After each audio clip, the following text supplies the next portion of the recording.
That day, there was an extra sense of urgency about the animals.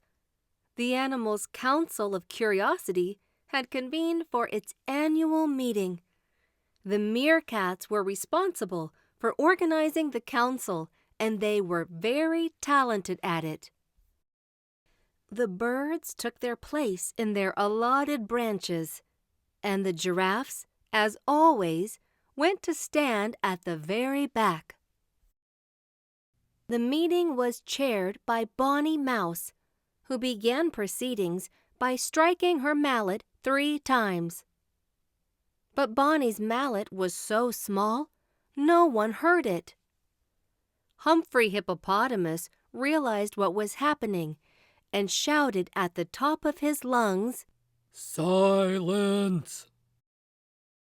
At last, all the animals came to attention and listened quietly to the opening remarks. Now, it was time to announce the meeting's agenda. "Thank you," said Bonnie Mouse. "As you all know, every year the migrating birds travel around the world and bring us news from other places."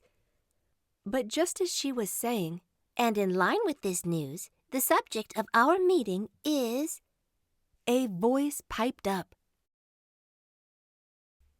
It was Shark, speaking from inside the bowl he wore over his head. "I hope the subject of this meeting will be that, from now on, all meetings will be held underwater." He made so many water bubbles as he spoke that no one could make out a word he was saying. "It should be about lion's mane hairstyles coming back into fashion," said Lion. This was something he really wanted to happen.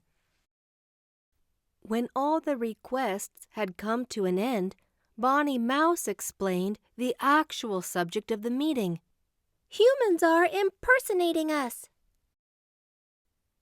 What you see here is a radar system," said Bonnie Mouse, as her deputy, Ellie Elephant, handed out leaflets with her trunk. The leaflet explained how the radar system helps humans see by using sound waves, just like bats. The system is used in lots of places, in helicopters, for example, continued Ellie Elephant. "Helicopters work just like our wings," shouted the dragonflies in unison.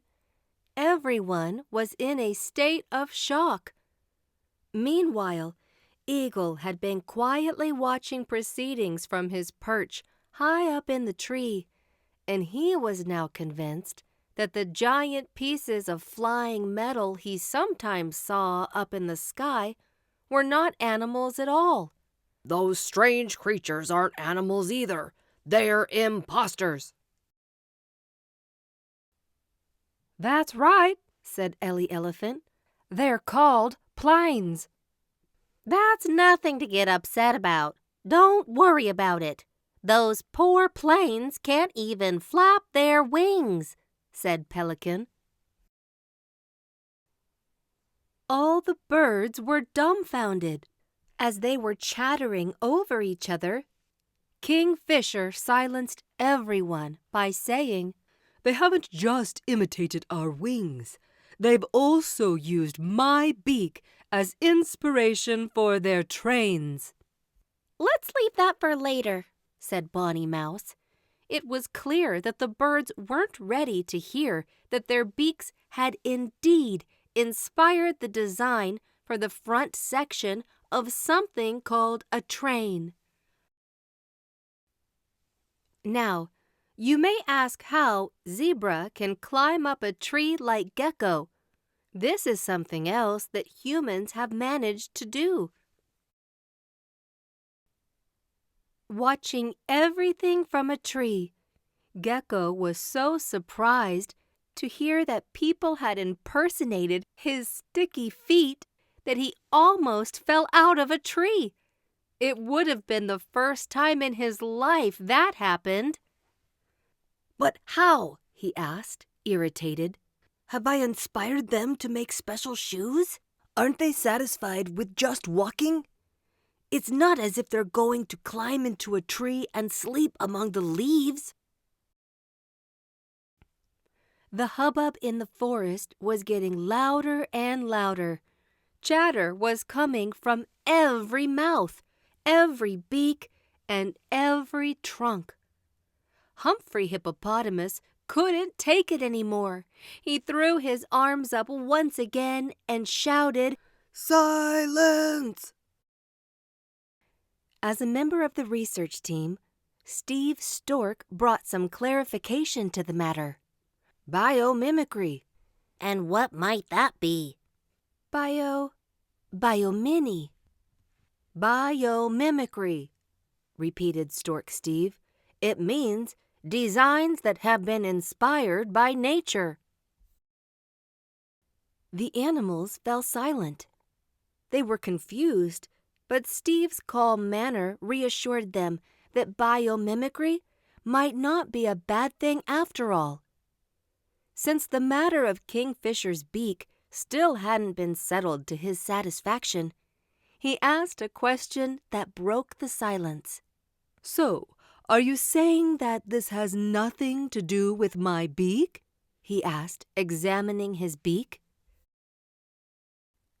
Nothing to do with it? Of course it does. It seems that our unique designs have made a big impression on humans.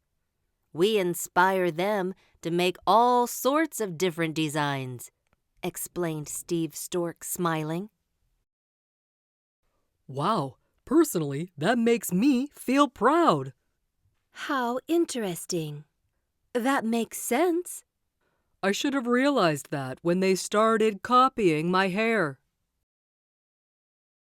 The meeting came to an end. The subject for the next meeting was already clear. What other designs are inspired by nature? All the animals began to make their way to their nests and dens, thinking about possible answers to this question.